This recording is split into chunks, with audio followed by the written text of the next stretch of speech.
الحمد للہ وکفیٰ وسلام علی عبادہ الذین اصطفیٰ اللہم صلی علی سیدنا و مولانا محمد وعلی آل سیدنا و مولانا محمد وبارک وسلم علیہ.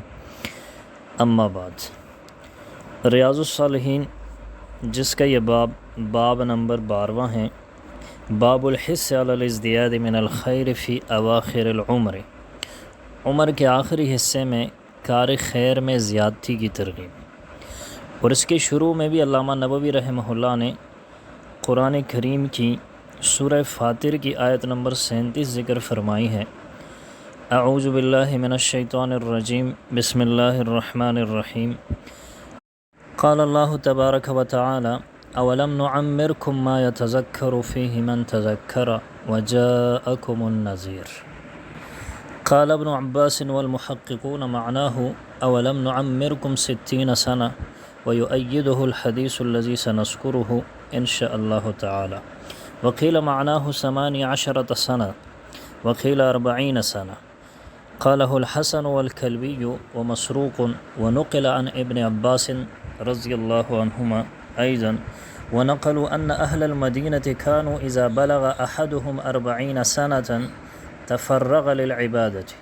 وقيل هو البلوغ. وقوله تعالى وجاءكم النذير، قال ابن عباس والجمهور هو النبي صلى الله عليه وسلم. وقيل الشيب، قاله عكرمة وابن عيينة وغيرهما، والله أعلم. اس آیت مبارکہ میں اللہ تعالیٰ ارشاد فرماتے ہیں کہ کیا ہم نے تم کو اتنی عمر نہیں دی تھی کہ اس میں جو سوچنا چاہتا سوچ لیتا، اور تمہارے پاس ڈرانے والا بھی آیا. اس آیت کی تفسیر میں حضرت عبداللہ ابن عباس رضی اللہ عنہ اور محققین حضرات فرماتے ہیں کہ معنی ہے کہ کیا ہم نے تمہیں 60 سال کی عمر نہیں دی. اور اس کی تائید حدیث شریف سے بھی ہوتی ہے جو انشاءاللہ ہم ان قریب ذکر کریں گے. اور کسی نے کہا کہ 18 سال، اور ایک قول ہے کہ 40 سال مراد ہے. یہ قول حسن کلبی اور مسروق رحمہ اللہ تعالی کا ہے، اور حضرت ابن عباس رضی اللہ عنہ سے بھی منقول ہے.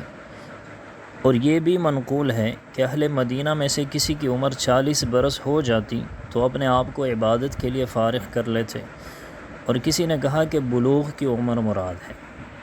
اور اللہ تعالیٰ کا یہ ارشاد کہ تمہارے پاس ڈرانے والا بھی آیا، حضرت ابن عباس رضی اللہ عنہ اور جمہور حضرات کے نزدیک اس سے مراد رسول اللہ صلی اللہ علیہ وسلم ہے. اور بعض حضرات نے یہ فرمایا ہے کہ نذیر سے بڑھاپا مراد ہے، اور یہی رائے حضرت عکرمہ اور حضرت ابن عیینہ رحمہم اللہ ان حضرات کی بھی ہے.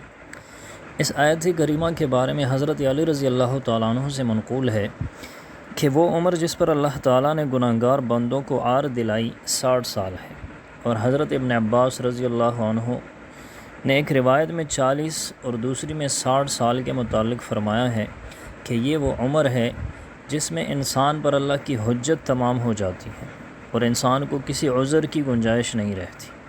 ابن کثیر رحمہ اللہ نے حضرت ابن عباس رضی اللہ تعالیٰ عنہما کی اس دوسری روایت کو ترجیح دی ہے.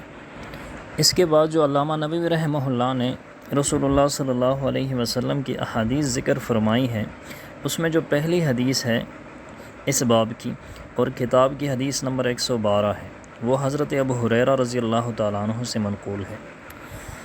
عن ابی ہریرہ رضی اللہ تعالیٰ عنہ عن النبی صلی اللہ علیہ وسلم قال اعذر اللہ الی امرئ اخر اجلہ حتی بلغ 60 سنة رواہ البخاری. قال العلماء معناه لم يترك له عذرا اذ امہلہ هذه المدة.